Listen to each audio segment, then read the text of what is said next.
Good afternoon, and thank you for joining us for this Talkback Thursday conversation. My name is Christina Gaines, and I'm the Campus and Community Programs Manager at the Gooch Performing Arts Center. I'm delighted to introduce Elicio Winds as our special guest today. Elicio Winds is a woodwind trio comprised of Auburn University Department of Music faculty.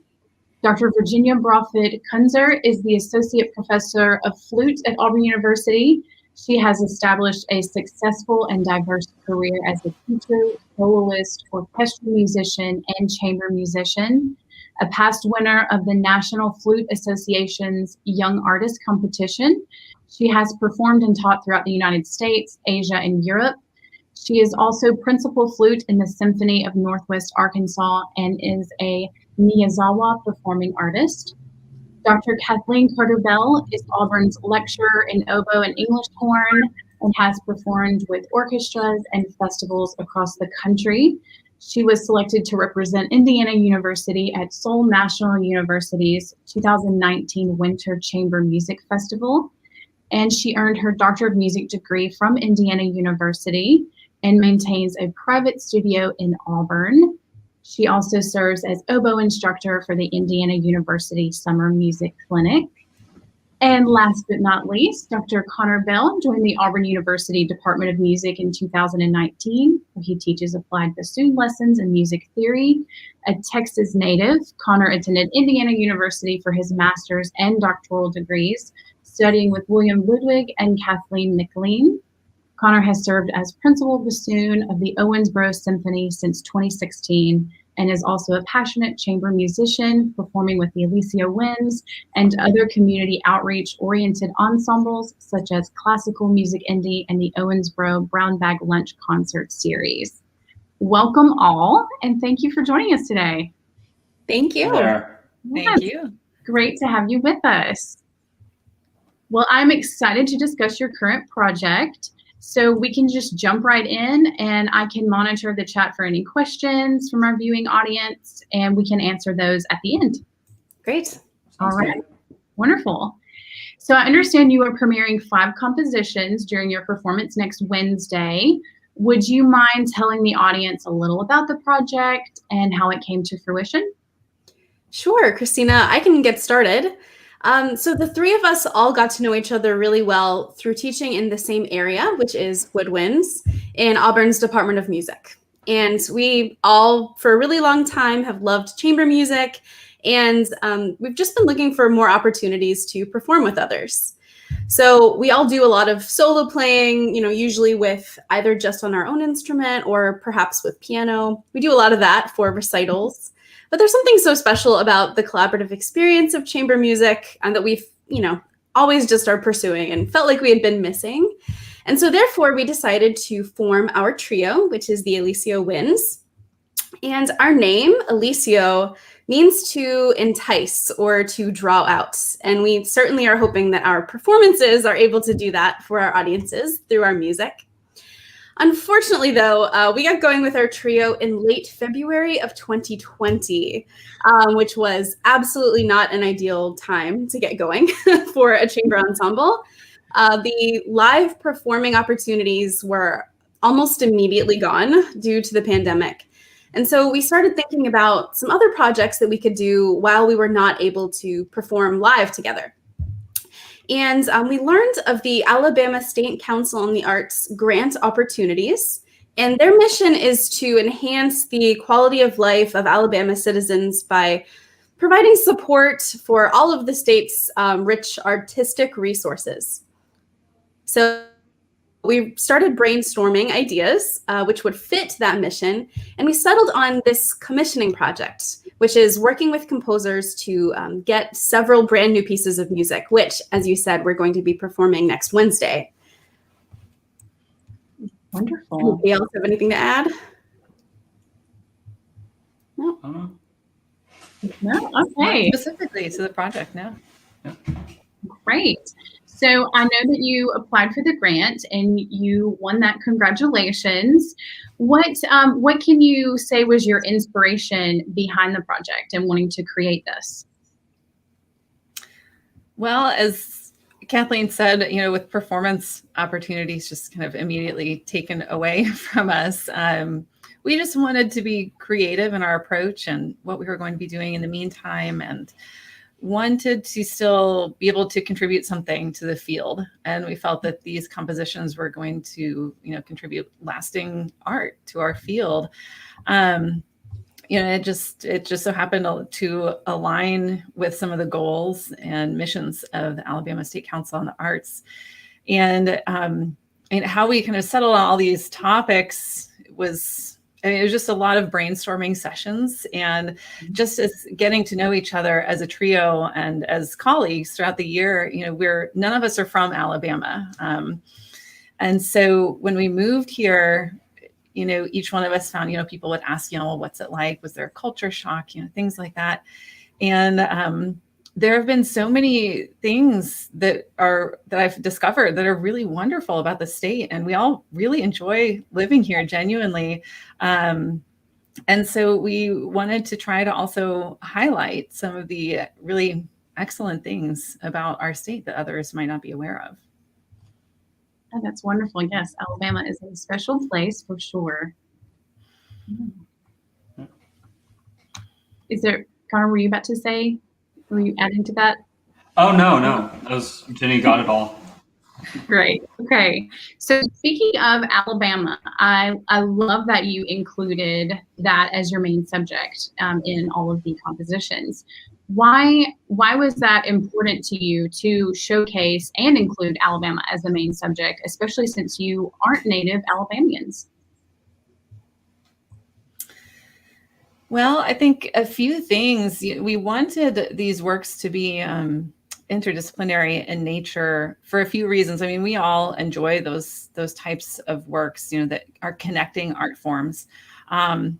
And we also, as teachers want, our hope is that this will also just encourage some of our students to just think really creatively about music, how it can hold meaning, beyond a specific performance. And then also just trying to create some hopefully unique performing opportunities where we can reach audience members that might not typically go to a chamber concert. And so since a lot of these works center around various elements of the state, we've been able to reach out to some different types of venues about performing there.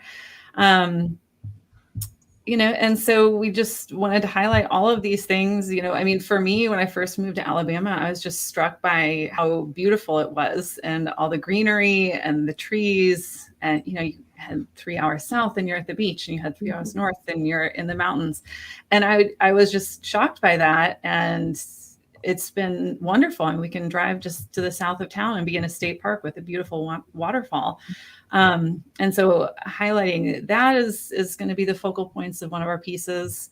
For me personally, I had no idea that the U.S. Space and Rocket Center was in northern Alabama. That was just part of history that I was not aware of. And so being able to connect that to one of the pieces and to one of the composers that actually lives in Huntsville. And so just finding a lot of these pieces that have meaning beyond our individual performance that can connect all of these artistic forms was something that was important to us.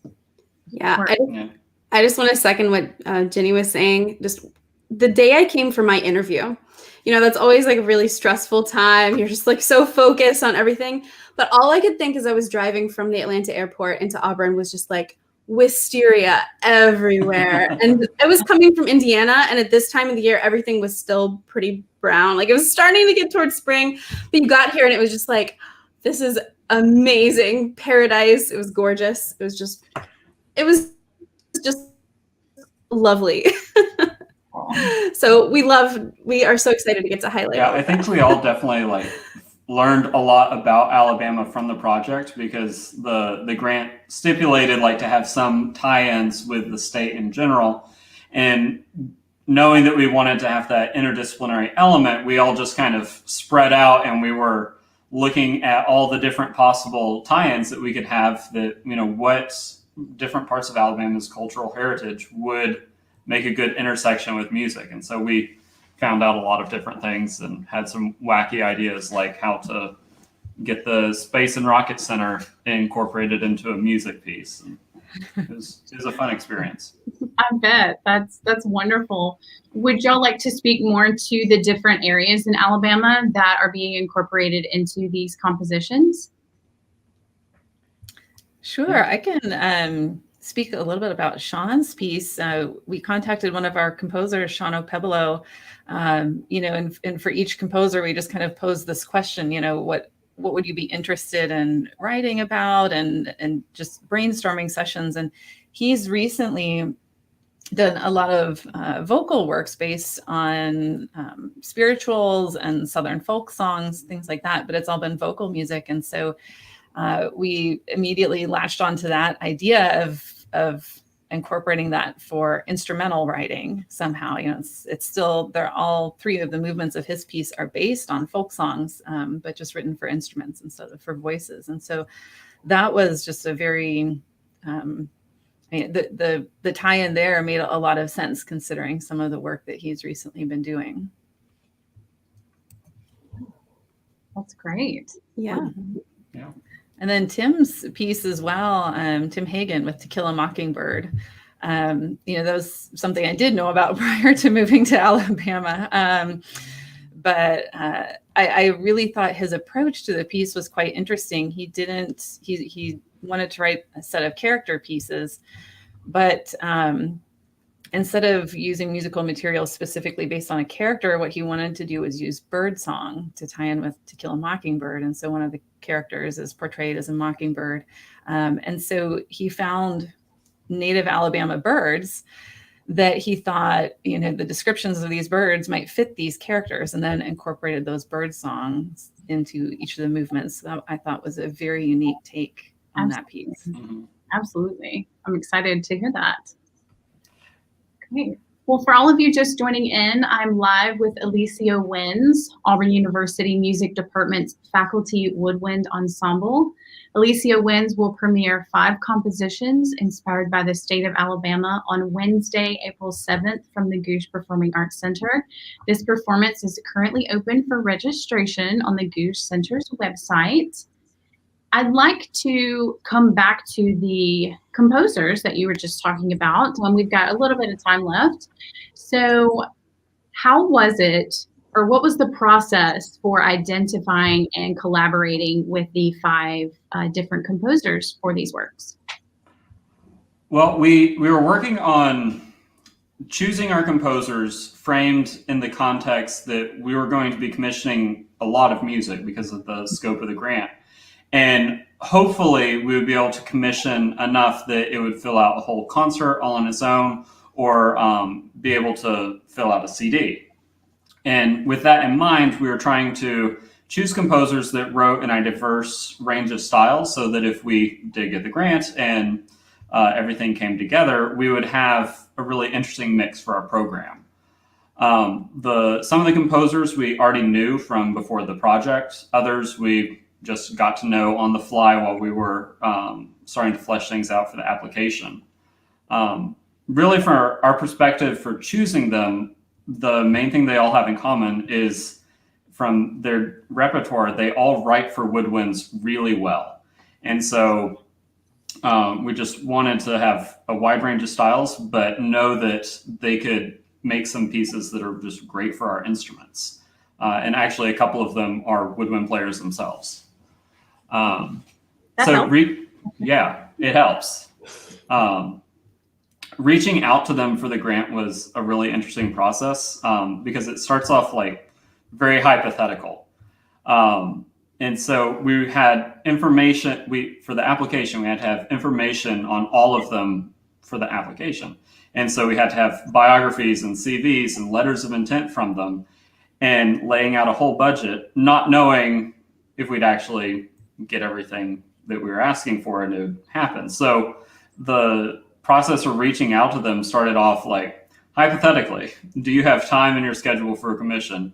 And if so, and we were able to pay about X dollars, could you give us a piece of about Y minutes long, since we're trying to fill out a concert and hopefully a CD? And then, assuming all that goes well, before we even know if there's any chance of us being able to pay you for your work. We need to sit down and brainstorm some ideas about what this piece is going to be about so that we can put it all together. And luckily, all of our composers are just awesome people, and we're excited to talk to us and think about how they could incorporate different parts of literature or space exploration or architecture into music. And we just had a lot of fun getting to know them and making it work. Happily, spoiler, we were awarded the grant, and we're given enough, along with some additional support from our own Auburn Department of Music and the College of Liberal Arts, that we were able to commission all 5 pieces that we originally intended. And so they're all out there. We have Voyage by Joshua Burrell, who is based in Huntsville, and his piece is inspired by Huntsville and the NASA space exploration, the Voyager probes. By Margie Griebling-Haig, who's based out of Cleveland. We have Usonian Games, which is the piece that's going to tie into architecture. Sean Okpebolo wrote for us Lullaby, Ballad, and Spiritual. He's based at Wheaton College in Illinois. Tim Hagen is the composer for Birds of Maycomb, which is our tie-in to Kill a Mockingbird. He's also based out of the Chicago area. And then Craig Michael Davis is based out of Bloomington, Indiana, and the Indiana University, and he wrote for us Clockwork, which is going to tie into all of Alabama's different landscapes. Oh, wonderful. Oh, that's great. Yeah, I just want to add in, it's been so rewarding to work with these composers. As Conor mentioned, some of them we had known before, but some of them are brand new to us. We're just meeting them for the first time and working with them. And there were several meetings as we were preparing the grant, and then as well as after the grant and the writing process. And we've had all of them Zoom into some of our rehearsals to collaborate with us on the pieces. And for me personally, connecting with people, from my musical past has just been really wonderful. Part of what's special, I think, about chamber music is your connection with people, your connection with your colleagues and who you're performing with. And so this has just added another level to that, another dimension. And then getting to know some of these new composers, and it's just excellent to be working with all of these people in our field right now and feeling hopefully like we're really contributing something special to the field. That's been incredibly rewarding to me, especially this year, when it was just very hard for musicians to be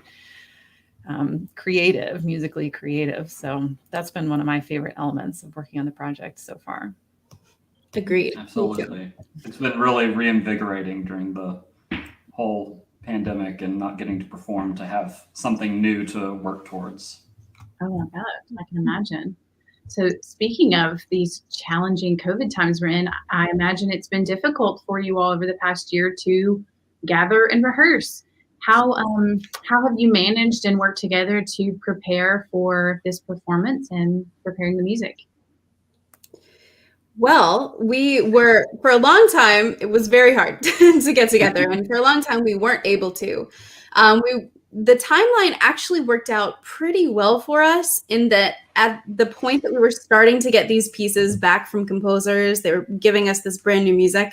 That's when vaccines started to be rolling around. So we all felt like we could, start to safely rehearse together.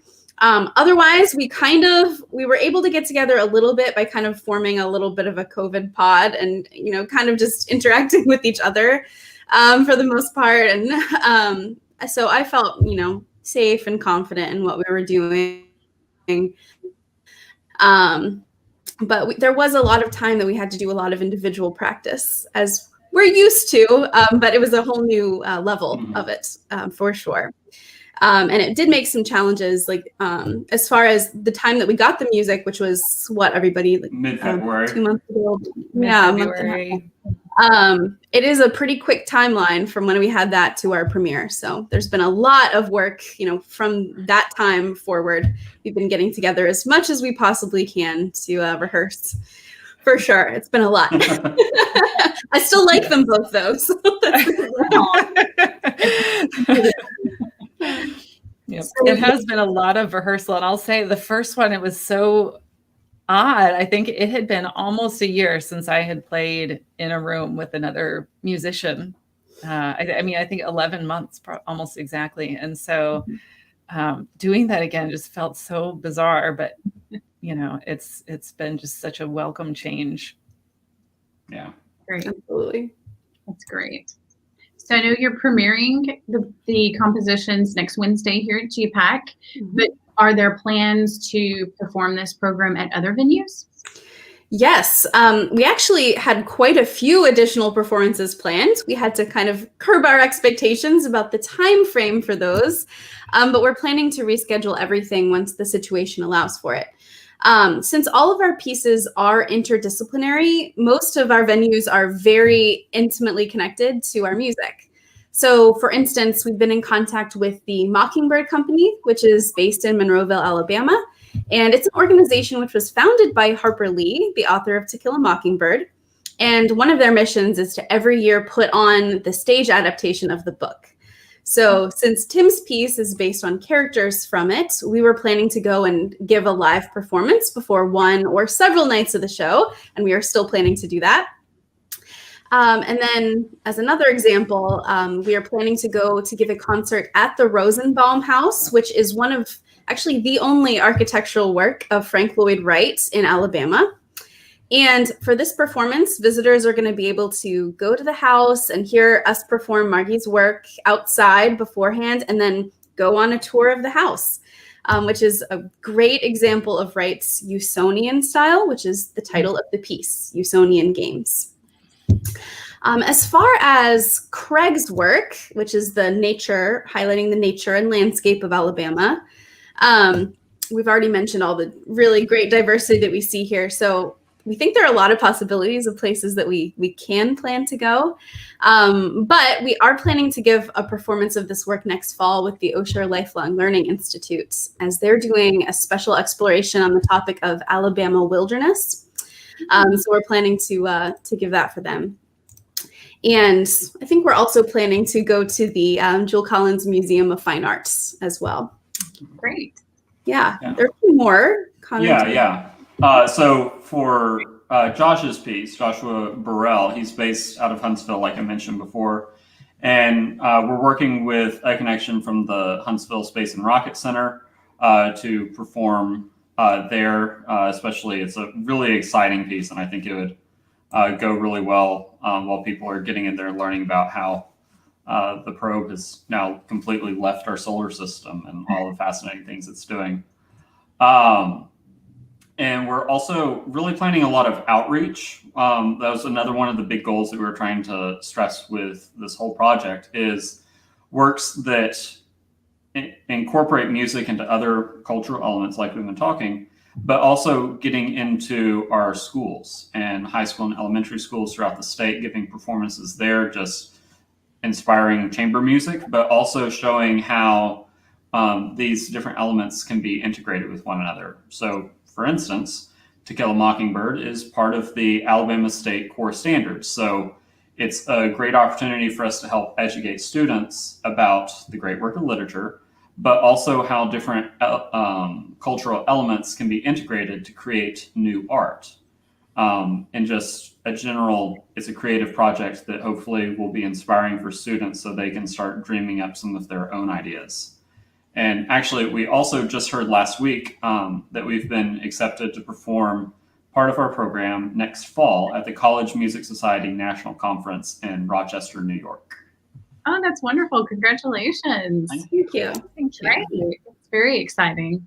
I love the school tie-in. I know that they are hungry right now for any kind of interaction, especially music and the performing arts. So that's very exciting, and great that you are including them in the project as well. I'm going to check the comments really quick to see if we have any questions from our friends. We have Mindy Street. She says, "Sweet Home Alabama. Love hearing this." And Amy Miller has a question. She said, "So interesting to tie in bird calls as a way to develop characters from To Kill a Mockingbird.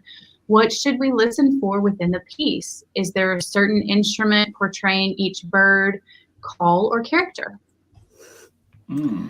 There are, and I'm very thankful that the composer Tim Hagen is a flutist and sympathizes with me in the fact that we're basically always given the bird calls, which are usually very technically difficult to perform.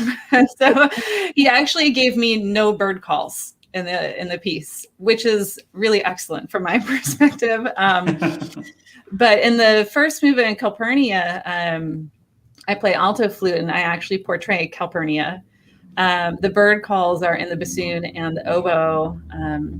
And they're portraying Jem and Scout, and I scold them from time to time in the movement. And then in the second movement, I think the oboe is portraying Scout. The third it's movement, a killdeer. It's a killdeer. Little quick bird.